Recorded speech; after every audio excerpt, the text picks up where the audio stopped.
Hello and welcome back to the Kalopsia podcast. I'm your host Sydney, and I'm so thankful that you guys came and clicked on this week's episode, which I have had a miracle strike in my capacity to record this week's episode. And it's kind of on the topic of this week's episode.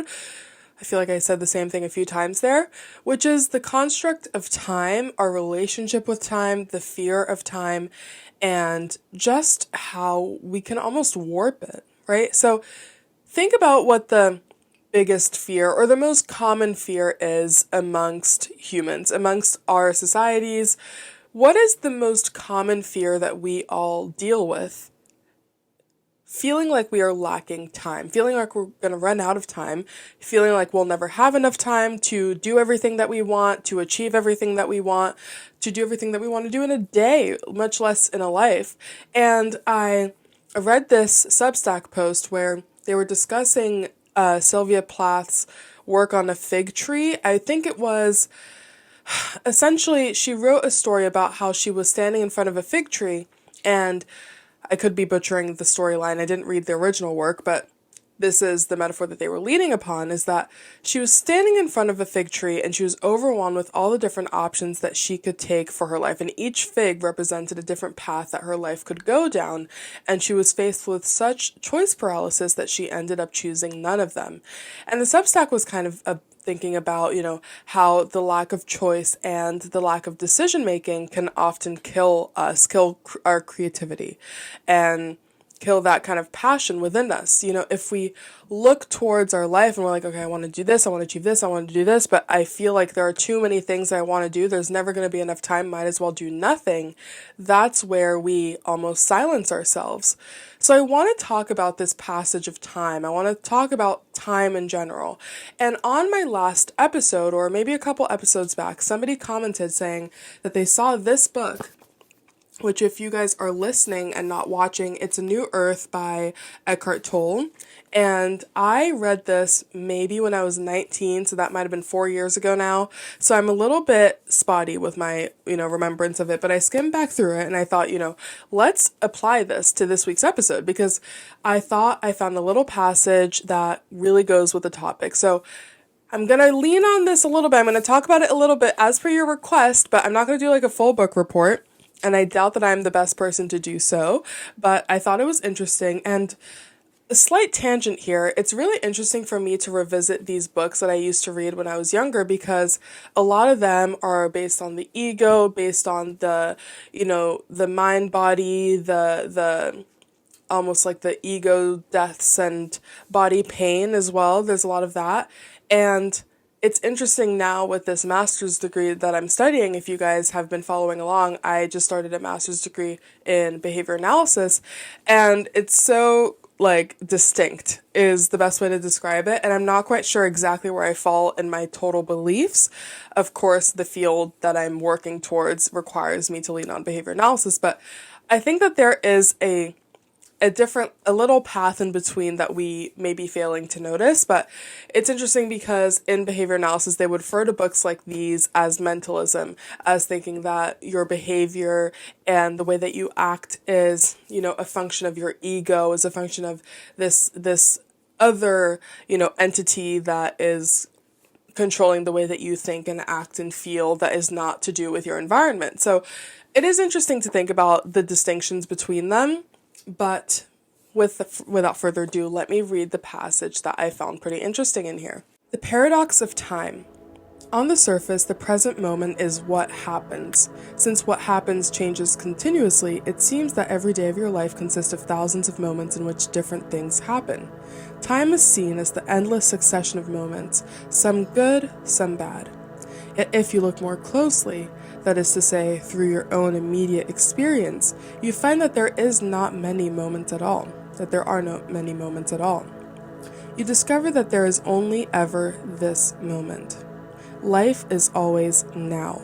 Your entire life unfolds in this constant now. Even past or future moments only exist when you remember or anticipate them, and you do so by thinking about them in the only moment there is, this one. Why does it appear then as if there were so many moments? Because the present moment is confused with what happens, confused with content. The space of now is confused with what happens in that space. The confusion of the present moment with content gives rise not only to the illusion of time, but also to the illusion of the ego. There is a paradox here. On one hand, how can we deny the reality of time? You need it to go from here to there, to prepare a meal, to build a house, read this book. You need time to grow up, to learn things. Whatever you do seems to take time. Everything is subject to it, and eventually this bloody tyrant time, as Shakespeare calls it, is going to kill you. You could compare it to a raging river that drags you along with it, or a fire in which everything is consumed. I'm going to skip over a little section here, but let's pick back up at everything seems to be subject to time, yet it all happens in the now. This is the paradox. Wherever you look, there is plenty of circumstantial evidence for the reality of time. A rotting apple, your face in the bathroom mirror compared to your face in a photo taken 30 years ago. Yet you never find any direct evidence. You never experience time itself. You only ever experience the present moment, or rather what happens in it. If you go by direct evidence only, then there is no time, and the now is all there ever is. Now, I found this passage to be interesting and relatable here because I think that the biggest lesson that we have to learn here is how time truly is a social construct. And I would go so far as to say that you can kind of warp it because your reality is honestly just your perception, right? Your perception creates your reality. And we see this when it comes to, whether you are watching your favorite movie and that movie feels like it goes by in a flash. It goes by so quickly because you're so engrossed, you're enjoying it and it's so amazing and you just love it. But then you spend an hour, in class watching a demonstration on an experiment on a mouse. It's like, wow, this is dragging. So your perception on the task at hand, assuming that in that second example you find that observation kind of grueling, that perception will shape how that time feels to you. So just understanding that time is something that you control through your perception is already step one into kind of devaluing the antagonistic features that are part of time. We need to stop looking at time as something that is completely fixed. We need to see it as something that we have control over, not something that controls us. Like Eckhart Tolle says, the only moment that you truly hold, the only moment that you really experience is the present moment. They often like to say, depression is living in the past, anxiety is living in the future. The only thing that you have is now. Now, I don't want you guys to misconstrue what I'm saying here. I'm not saying that it cures depression to only live in the present moment. I'm not saying that at all, but I'm saying that there is truth to those statements. There is truth in this lesson that is that the only moment, the only time that you really have, that you really control, that you really can exert control over is the very present moment, and it is yourself. Now, I am someone who quote unquote struggles with time, struggles with staying on time, struggles with being on time. And I was a chronically late person for probably my entire life just because I grew up in a house where we were always running late. The both of us, we were always running late. I get to classes and, I try to be on time. I'm usually about 5 minutes late. But I realized that my behavior was what was actually causing that. Now we're leaning a little bit more into the behavior analysis sector here, which is how is our environment fueling our relationship with time? So growing up, think about it. We are going out to, dinner somewhere. Myself and my mother, we were always rushing. We were always struggling. We were always like, okay, did you shower yet? Did I shower yet? Oh my gosh, no, this is never going to work. Okay, what shoes are you wearing? What belt should I wear? Should I wear this jacket or this jacket? And should I do my makeup? Did you eat something? Oh wait, we're going to dinner. It was a lot of that. It was a lot of last minute decisions, a lot of last minute choices that kind of made that time feel even more tight, feel even more compressed. And so not what that did was that it also stressed us out, it stressed me out, and then we're having to go into this space, but we are, at the end of the day, ready and looking amazing. So, it was kind of something that was consistently reinforced because we would always get to where we wanted to go, and we would look good, and it would be fine. typically, and it always worked out. And the fact that it always worked out meant that that behavior didn't change, and thus I am still the way I am today. But something has changed in the way that I kind of look at time. And something here like that I want to know. I want to give you guys an example of a morning of mine, right? Keep in mind, I get to work every morning on time, but I want to give you guys a play-by-play on what really goes down in this little head of mine. So I typically go through about 5 activities in a morning. I wake up around 8, let's say 9. Let's say I average at a wake up time around 9, and I usually have to leave for work at around 2. So that leaves me with a 5-hour slot, which is a lot of time. And it really is a lot of time. But somehow I'm always rushing, contributing to stress. But in other ways, it gives me a lot of time to think about how much I can do with time, how much I can really achieve with time in a way that I didn't realize before. So normally I'll start off my day with about 20 minutes of journaling, 20 to 30 minutes of journaling. I'll put on my subliminals, I'll drink my kefir, and that will be my first little session of the day after the whole, brushing teeth, washing face, right? After that, I'll usually try to make breakfast, right? I'm trying to eat breakfast, eat regular meals at regular times. So I make my breakfast usually after I've finished my journaling session. After making breakfast, I'll try to do some schoolwork because I'm also in school. So I'll try to either work on the podcast or do some schoolwork. Those are the 2 options that I have after that breakfast. And then after the schoolwork, I typically try to do a workout. Now, I've dropped my 6 days a week routine to 5 days a week to make it a little bit more manageable. But typically, I will have a workout session after I do my schoolwork, which is after I have made breakfast and after my journaling, right? And then after the workout, I also then have to shower, and I love to dry brush. And then I also hop in the shower, and then I also have to oil my entire body in almond oil. I know this is a lot of detail, but giving you the picture of just how many steps I have in this routine. Now, after I get out of the shower, I like to head upstairs, get ready. Recently, I've tried to put a little bit more effort into my appearance. I'll do some light makeup. I'll try to put on a cute outfit. I really try to take care of the way that I look, the way that I feel in my appearance. And so that is another little slice of time that I'm putting aside to work on the way that I am looking, the way that I'm showing up throughout my day. After that, I like to package up my lunch. And you might be thinking, Sydney, how have you not run out of time yet? This is where it really turns into the time warping sector of the routine.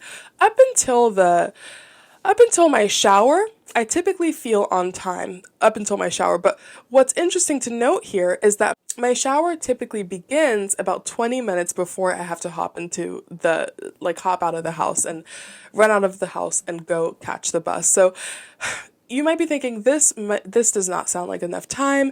And trust me, you guys, it really isn't. It really isn't when you think about concretely how much time will it take me to dry brush, get into the shower, put on the lotion. Also, how much time is it going to take me to do my makeup and then also get ready and put on an outfit? And then also, how much time is that going to leave me to package up my lunch?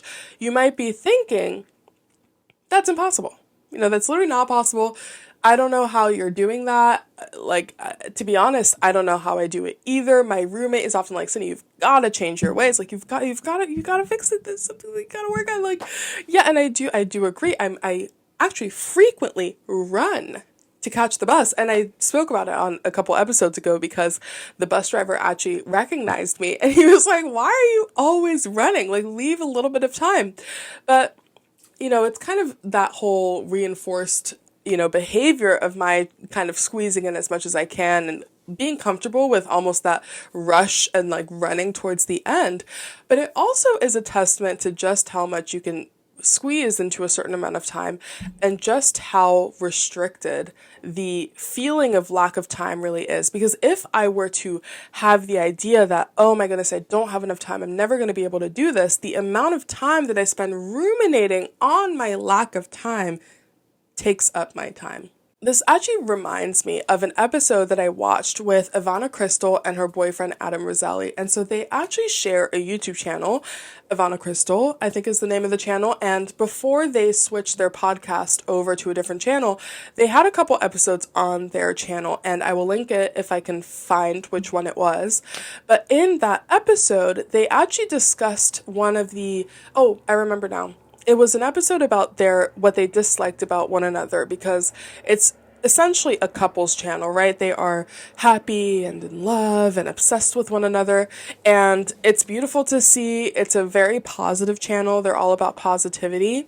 But something that they were scared of is like people thinking that they are such a happy-go-lucky couple and no issues arise and they're just so happy and so in love and they're so young and they've got it all figured out. So they said, no, we're going to make an episode about what we dislike about one another, what is different about one another. And it was actually very, very insightful. So I do recommend watching that video. But in that video, they noted that one of the differences between Adam and Ivana was that Adam is kind of the overthinker, right? He thinks about a lot of things. He thinks about a lot of concepts, about philosophy, about psychology, and he likes to think. He likes to ask questions. He likes to prod, and he is prone to overthinking. And Ivana, on the flip side, their words not mine, is the total opposite. She intentionally does not think as often. She intentionally likes to live in the present moment and not think too deeply about any concept whatsoever.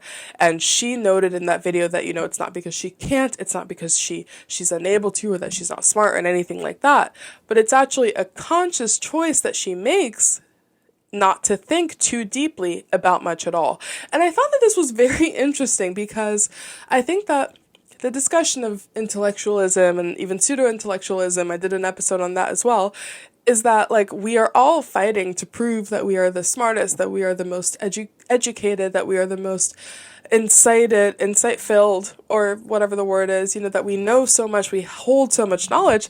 It's so rare to hear someone say, guys, I intentionally don't think about things too often. And I love this new, pivot in our perception of people. I thought it was really brave of her to say that, first of all, but I think it's also just something that we really need to take into account as well, is how difficult it is for us as a society to switch our brains off. And something that I think is constantly pushed to us and constantly not marketed over, but something that keeps coming up is the value of meditation. And I actually did try to meditate today, trying to build that muscle, because I do agree that there are benefits. I really, really want to get into it. And if I do succeed in incorporating this into my routine, it would come before the 20-minute journaling session, of course.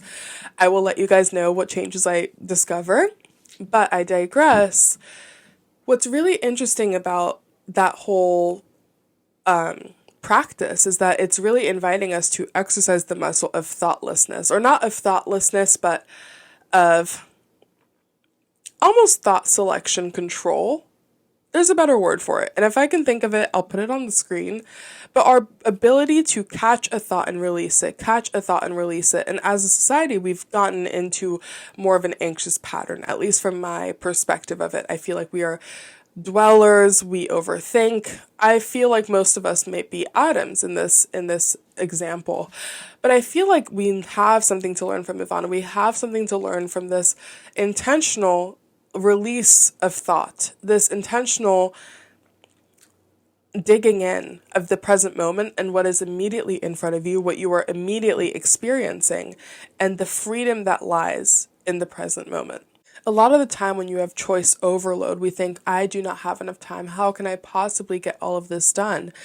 The less that you dwell on the impossibility of this endeavor, the impossibility of you being able to fit it in. One time my roommate was saying, how do you do all these things? Like, you're one of the most productive people I know. Like me trying to think about one of the things that you're doing, I would have wasted the time just thinking about it. Literally what I said was, don't think about it. Literally just do it. Just do it. Don't think about, should I do this one or should I do this one? Should I do Pilates or should I practice piano, or should I pick up my paintbrush? I wonder which one I should do.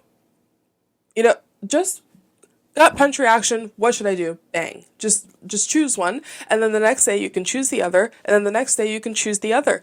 Don't waste so much time focusing on the choice aspect of it, but rather think about what is your immediate reaction. If you are thinking, should I do activity A, activity B, or activity C? Which one popped into your head first? I would just go with that one, honestly.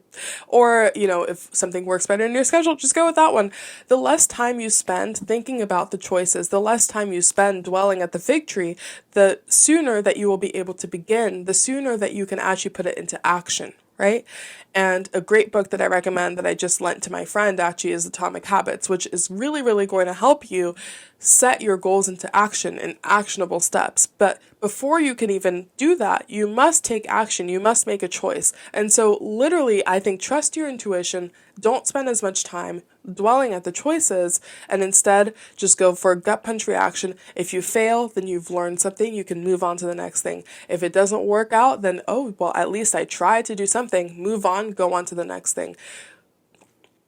We make our choices so serious, we make them so impactful, we make them so weighty, but not all choices have so much weight. And I feel like that's the problem with our, almost fight or flight mechanism that is constantly overactive, is that every decision that we make feels like it weighs, it's the same impact, the same weight as me choosing, should I go out into the forest and collect berries or kill a deer? Will I need protein for the next 6 days, or can I just get a snack? It's not that big of a decision of whether or not I should, pick up my paintbrush or maybe do a doodle. We just need a gut punch reaction, go. Anyway.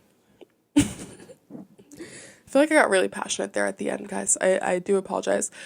I feel like maybe I need to get something off my chest. I feel like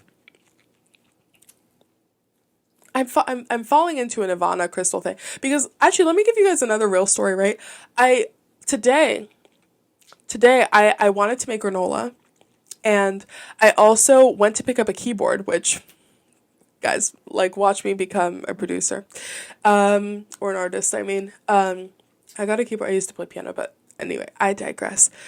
I went to go pick up my keyboard, somewhere in my neighborhood. I also wanted to make granola. I also wanted to make my smoothie, my favorite smoothie. Didn't have any strawberries, so I had to go get some strawberries from my local produce shop. And I also wanted to record this episode, but then I also had to do my makeup and get ready.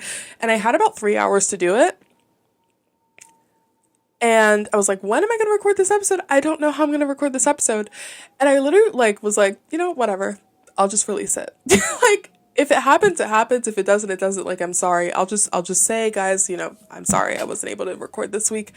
And turns out that I had accrued enough hours in the past few days at work that I could actually get off work early so that I was able to record before my class tonight. So really, all of this to say, if you feel like you don't have enough time, release it. The pocket of time will manifest for you. That's what happened for me today. And I really, if it happened to me, it can happen to you. So just release it, surrender, think, okay, I'm going to do what I can with this time. I'm just going to make a decision and make it happen. And if I really had to do this activity, if I really needed to do it, then the time for it will open up for me. It just will. And that's kind of the baseline that I live by. I never think, I'm not going to have enough time. I'm always like, I'll make it. There'll be enough time. I'll make it on time. Today I missed my bus. I was supposed to take the 12:09 bus to get to work by 1.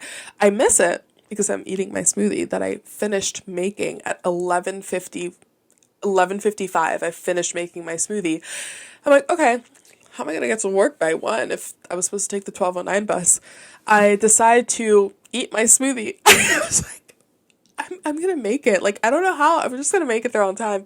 I just know that I will. So, why stress? And then I just had my smoothie. I, watched my little YouTube video. I just caught the next bus. It was, the 12:30 bus. Bam, there were no electric bikes. Just one electric bike popped up for me. I was just like, okay, let me just grab this bike. I get there at 12:56. Earlier than I would have had I taken that original bus and, took my transfer bus. So, literally, you guys, time is just a construct. It will create itself for you if what you need is important enough. And that's kind of the philosophy I live by. Whether that falls under the mentalism that behavior analysis calls the Eckhart Tolle book or behavior analysis, who knows? But that's kind of my philosophy of life. You'll have time. Okay. I hope that you guys enjoyed this week's episode. I sure did. Keep your eyes peeled, your ears peeled for maybe a new intro in the episodes, because I've got this keyboard now. You guys, has 399 settings. I've never had a keyboard. I've only played on an actual piano since I was like 3. Although, like, don't let that make you think that I'm a professional. I've like stopped playing for like 6 years. But how exciting. It has so many settings. I'm gonna have so much fun with it, and maybe I can make an intro for the episodes. But that's like a little secret. But I hope that you guys enjoyed this week's episode. I'm thrilled that you listened all the way through. If you did, let me know. It was like I listened to the end.